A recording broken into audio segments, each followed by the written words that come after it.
Chairs No Waiting, episode number 271, Otis and Floyd at Zion. Two Chairs No Waiting is brought to you each week by the great folks over at Weaver's Department Store. Drop by over at Weaver's. They got the Andy All-American t-shirt. They got the newest Nip It t-shirt. You got to have that with Barney on your chest right there. Everybody will say, hey, nip it in the butt. It's great. WeaversDepartmentStore.com. Two Chairs No Waiting is also brought to you by donations from listeners just like you. The executive producer of number 271 is Kenneth Junkin. Kenneth Junkin. And thank you to the Mayberry Band. Hello, folks. I am Allan Newsome, your host for your Andy Griffith Show podcast, the Two Chairs No Waiting, and I appreciate it. That name comes from Floyd the Barber. Yeah, two chairs, yeah, and I got the magazines to swing it too. Yeah, that's where it comes from. Two Chairs No Waiting. Yeah, two chairs. Well, where does the title of our podcast come from? Floyd and Otis in Zion. Now, Kenneth Junkin is, as I said, is bringing you this podcast because he is Otis. He's our Otis tribute artist. Back in late January 2014, depends on when you're listening to this, Andy Griffith Show cast member LeRoy Mack, LeRoy McNeese. He was performing for a packed house at the Zion Community Center near Gordo, Alabama. Now, I know all of you are going, Gordo, oh yeah, I know where that is. If you're not one of those, few hundred people that know where Gordo is, Gordo, Alabama is near Tuscaloosa, Alabama, the University of Alabama's home. So it's near there. It's 30 miles or so, and Zion's 5 or 6 miles out of Gordo. So that's where we were. And LeRoy was there, and he had performing at the Zion Community Center, and it is a old 2-room schoolhouse. And is now used for family reunions and cloggers practice in there and all kinds of things. Now, LeRoy was in the area, and he had been down there visiting some friends, and Ginger Boatwright was one of them. Ginger was in the Doug Dillard Band and is a great bluegrass singer herself. But she was there that night as well, performing with LeRoy.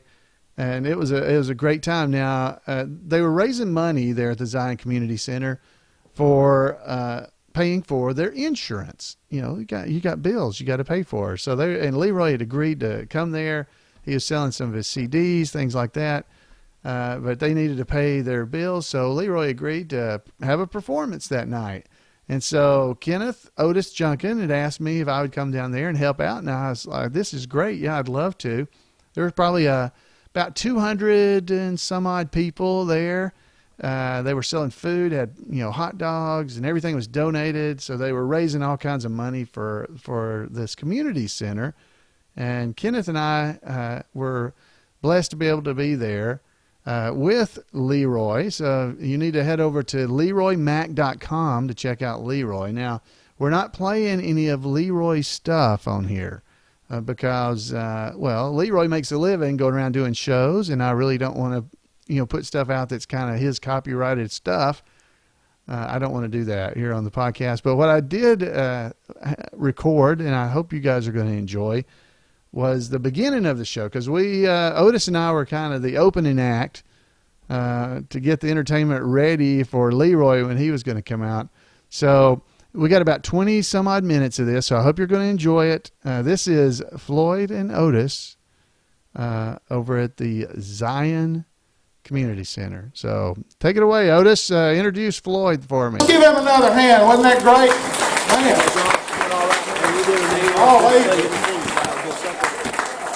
How many of you have ever watched the Andy Griffith Show? Woo! Great. Well, we got something special that's never happened in this part of the woods before. And we're going to have LeRoy up in just a little while and some other special guests. And LeRoy was on 2 episodes, the Andy Griffith Show, and many other things. You're not going to believe his resume of what he's done through the years. And he's got a table back there with some really great photos of him from the Andy Griffith Show that you won't find anywhere else. And he's going to have his CDs back there. His lovely wife Janice will help you back there. She's not from around here. She's from, where is she at, Leroy? England. She's from England, and she says we talk funny. Hey, I love the English, correct English accent.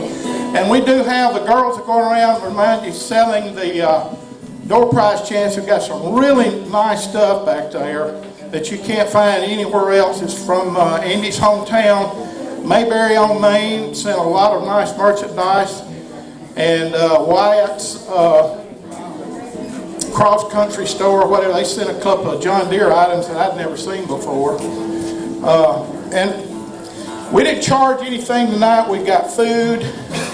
And we got a couple of little donation containers. If it is not mandatory, it's the same thing we look up in this part of the country.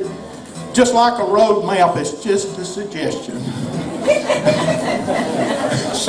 But anyway, we're going to start off. We've got Floyd the barber. He's actually Allan Newsome from Huntsville, Alabama. He is actually a rocket engineer, believe it or not. He really is. I'm not joking on that. So he had to get special clearance from the FBI to do Floyd. I wonder why. I'm not kidding. But anyway, he does all the websites that go all over the world, imayberry.com, podcast.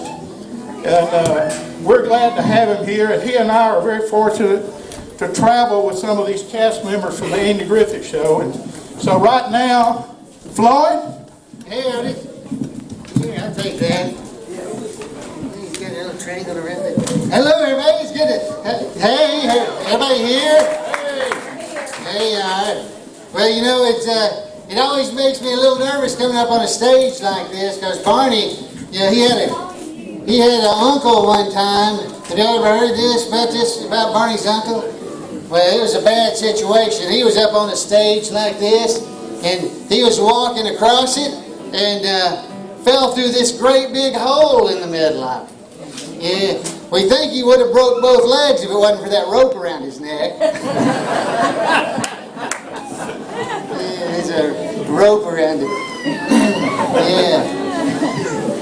Well, Barney would like to come up here with us to this event, but, well, right before he was going to leave, he found out that he had a cousin that worked over at the paint factory. You hear about that, Otis? Had a cousin that worked over at the paint factory, and, well, he was cleaning one of these big vats up in there and climbed up on this ladder and got up on the top of it and was cleaning over there and fell down in this big vat of lacquer. Yeah, he fell off in there. He couldn't swim or anything, so he got in that lacquer and he drowned. Yeah, it was sad. Yeah, it was sad. Yeah, right before I was leaving, Barney told me that they got a note from the doctor that said it was a terrible death, but a beautiful finish. Yeah, if you don't like these, it's going to be a long night, I promise you. Yeah, I had a nephew that worked down at the furniture factory. He fell into the upholstery machine. Yeah, but he's fully recovered now. Yeah, that's right.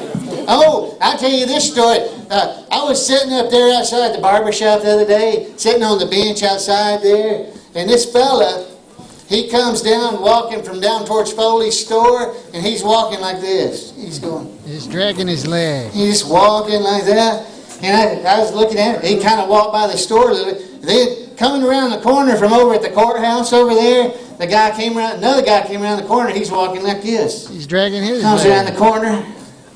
And they met right in front of the courthouse. One fellow looked at the other and said, Vietnam, 1968. And the other fellow, he's over here, he said, dog mess about 15 feet back there. Dog, wasn't it? Yeah, it's a dog. Your dog. Yeah. Y'all remember Gomer and Goober? Y'all remember them? Well, Gomer and Goober, they went hiking not too long ago, and they were walking around there at Mount Pilot, you know, over on the mountain. And they'd been walking around just looking into scenery, and up on top of that mountain they came across this great big hole in the ground. It's a great big hole. So they walked over to the edge of that hole, looked down in it, and grabbed them a rock and pitched it down in there and listened. Couldn't hear it hit the bottom. So they started looking around a little bit and found them a bigger rock, pitched it over into that hole and listened down in there. They still couldn't hear it hit the bottom. So they started thinking, what can we throw down in there that would let us hear it when it hit the bottom? So they went over to the edge of the woods and found this dead log. And each one of them, one grabbed one end, one grabbed the other, and they came over there. They set it on the edge of that hole and stood it up, pushed it off in there and listened. They said they still couldn't hear it hit the bottom. But what they said was amazing, because right after they pushed that in there, this goat come running from out of the woods over there, just running as fast as it could, and dove headfirst right into that hole.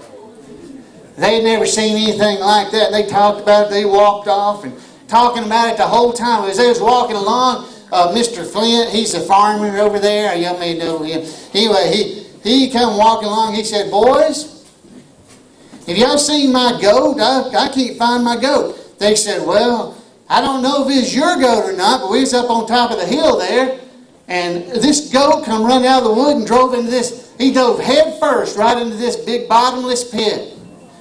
And old Farmer Flint, he said, no, that couldn't have been my goat. My goat was tied to a big old log.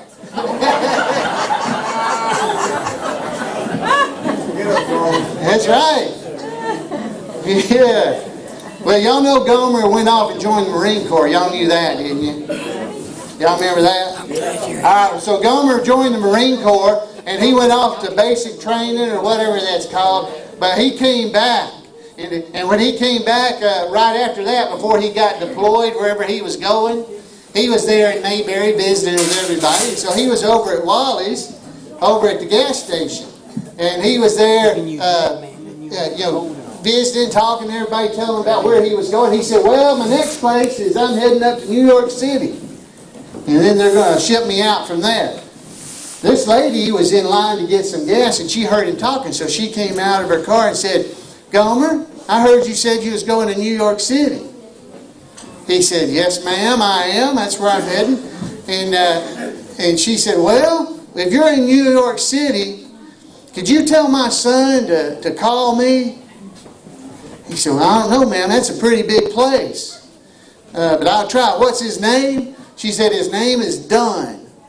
It's John Dunn. So he goes, all right, well, if I'm up there and I see him, I'll definitely tell him to call you. So a few days passed, and he got on the plane, flew up there to New York City, landed. He got him a taxi cab, and it was carrying him through the streets of New York City, and he was looking at all those big buildings there. They were all over the place. He's looking at them, and all of a sudden he yelled, stop the car! Because right on the side of this building right here, it said Dunn and Bradstreet right there on the side. That's right.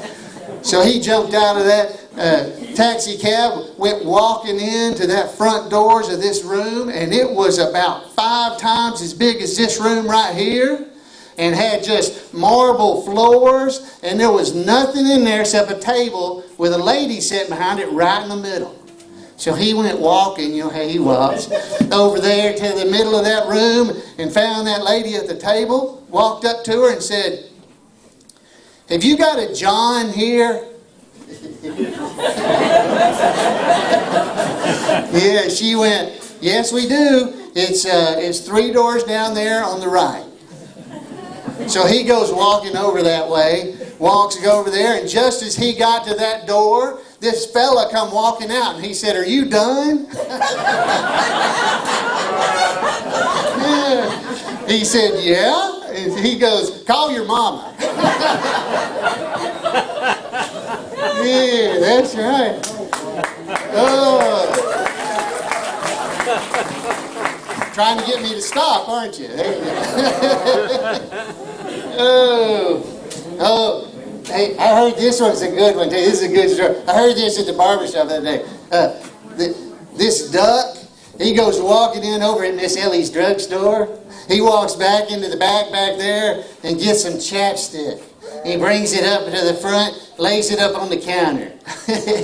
Miss Ellie says, Miss Ellie goes, well, will that be cash or charge? And the duck, he says, just put it on my bill. Yeah, you get that? Just put it on my. It's a duck, you know. He had a bill. Yeah, just throw that one. Yeah. Hey, Otis, come on up here. You just wanted to talk to him too. Come on up here. Y'all, let's give Otis a big hand. He works hard. He works hard just being here.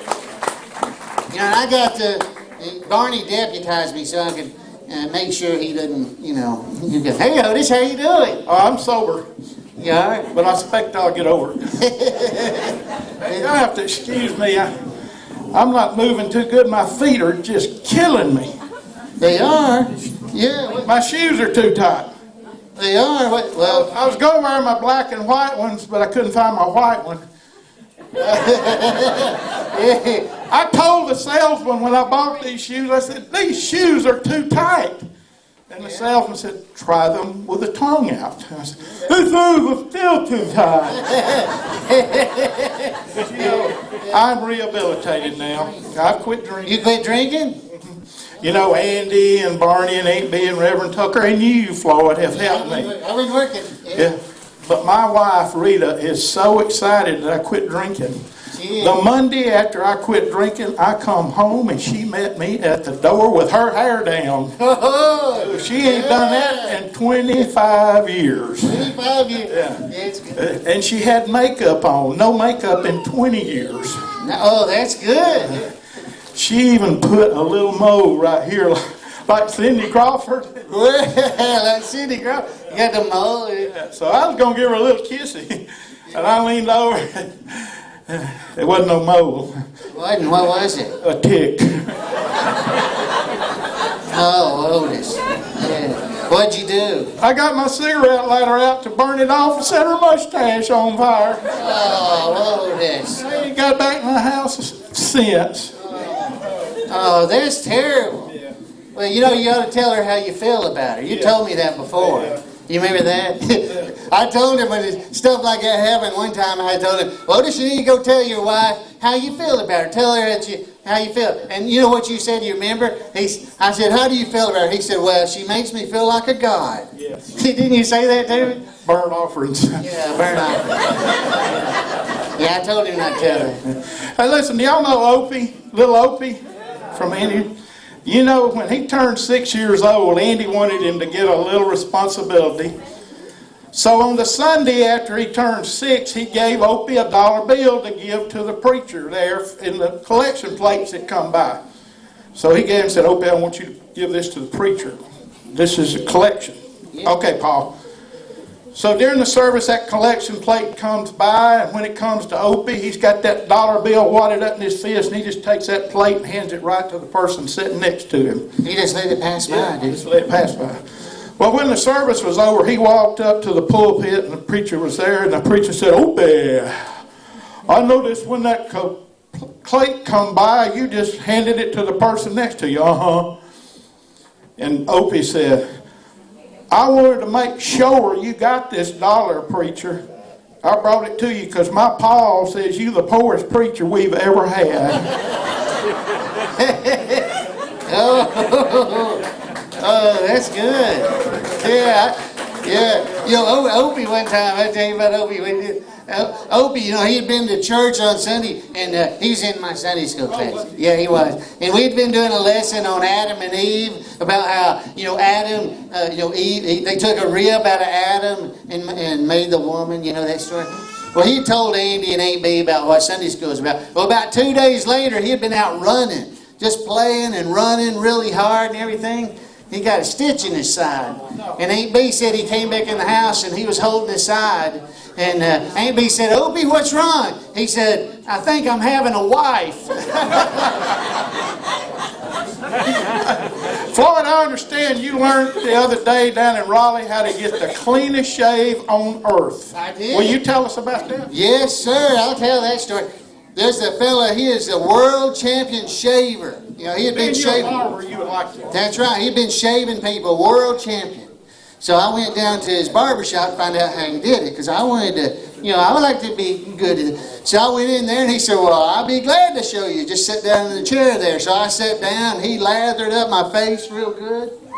Got it all lathered up and took out his straight razor. He said, now before I use my razor, he reached up on the counter up there above him. He took out this little ceramic ball about that big. He said, now put that right there into your mouth.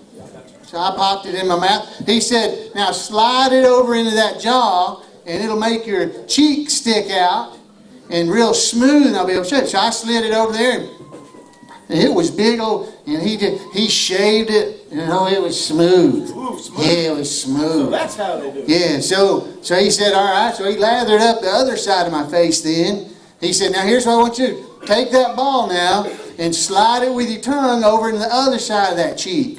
Yeah, so I started to. Well, I slid it over there and got about halfway and I swallowed it. Swallowed Yeah, I it? swallowed it. Yeah. I told him, I said, oh, I'm sorry. I swallowed that ball. I can't do it. He said, oh, don't worry about that. Just bring it back in about 2 weeks like everybody else does.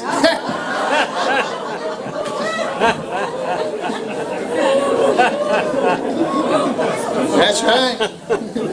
Hey, Yeah. y'all know Miss Clara Edwards, Aunt Bee's friend? She's a widow woman, had a little money. She bought Cadillacs every 3 or 4 years, the C Series. And in 2004, General Motors started putting Corvette engines in those C Series. Oh, Corvette engine. Yeah. Well, she went to Raleigh with Aunt Bee and Martha and a few of her friends the other day, and on the way back, the state trooper seen them come by, and they were doing around 20 miles an hour, and he said, oh, that's dangerous. That's too slow. So he pulls them over, says, can I see your license, ma'am? She said, I wasn't speeding. He said, no, you were going too slow. She said, well, the speed limit's 22. I wasn't. No, ma'am, that's the route number. That's not the speed limit. And so he looked in there, and Aunt Bee and Martha and a couple other friends were white as ghosts, and their hands were digging into the seats and the door rest. And the trooper said, ma'am, are your friends okay? She said, oh, they'll be all right in a minute. We just got off of Route 144. Yeah, do you get that? That's 140. That's how fast. He didn't get it right there. Yeah, we had to explain it to him. That's good. They said they couldn't see us. Oh, they can't see it. They just Probably don't. light. They probably don't want to look at us. That's probably really. Y'all know we was talking about Opie already. I'll tell you a story Andy told me the other day. Yeah, Andy said that Opie the other day, he made him go to bed. It was time to go to bed, so Opie went upstairs and went to bed. And he was up in his room, and he starts yelling after he'd been up there about 5 minutes. He says, Pa! Pa! So Andy yelled up the stairs, what? He says, will you bring me a drink of water? Andy said, no, you go to sleep. So Andy went and sat down and started reading the paper, and about 5 minutes later, Opie's up there, and Andy hears, Pa! Pa! So Andy walks over to the stairs. What? Will you bring me a drink of water? Andy says, no, I told you to go to sleep. You don't need a drink of water. If you yell down here again, I'm going to come up there and give you a whooping. So Andy went and sat down, started reading the paper again. About 5 minutes passed, and Opie starts yelling, Pa! Pa! Well, Andy was aggravated by then. He got up, walked over to the stairs, and yelled, what? And Opie yelled down, and he said, when you come up here to whoop me, would you bring me a cup of water? That's right. Yeah. That's Opie. Yeah. Yeah. Oh, I got a good one for you. Why did the cowboy get one of those little Dachshund dogs? Because somebody told him to get a long little doggy.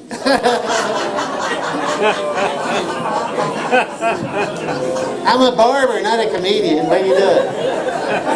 A long little doggy. That's a good one. Oh, man. Well, I'll throw that one away too, I guess. I like that one. Yeah, I think that's a good one. Let's see here. Oh, some people were asking me if I was into football, coming down here to Alabama. Yeah, well, I went to Barber College. Yeah, we didn't have a very good football team. We kept getting called for shaving points. Yeah,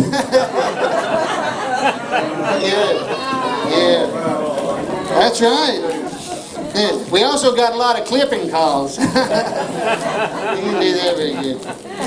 Yeah, there was a fellow that went to Barber College with me. He never could get the hang of shaving like that championship shaver guy did. He was always cutting people, and they'd walk out there with that tissue paper stuck all over their face. Yeah.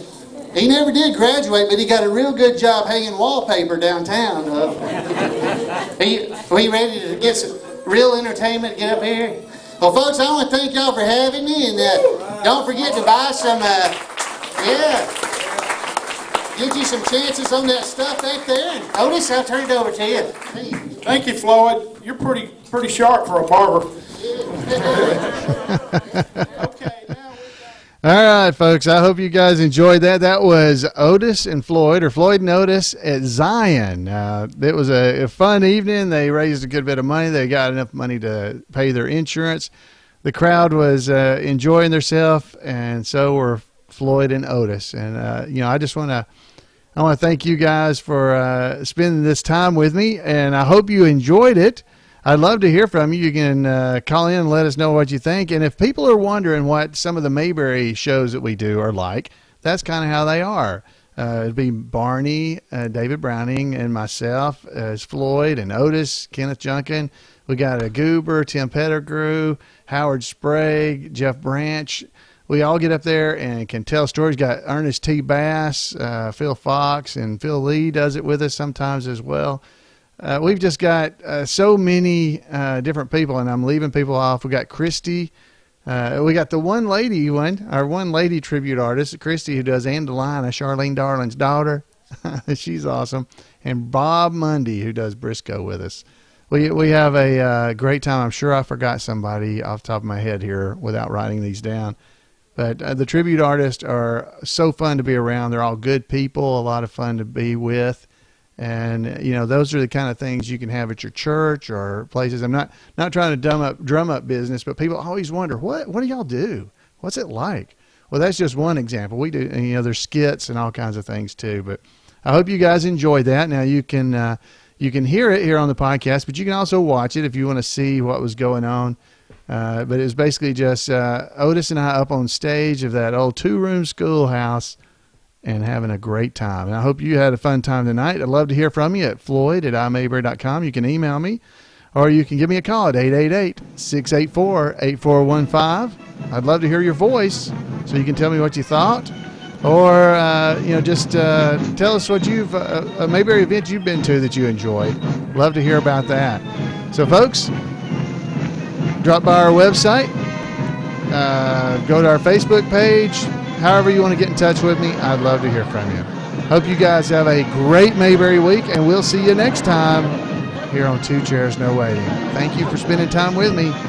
See you next time. Bye.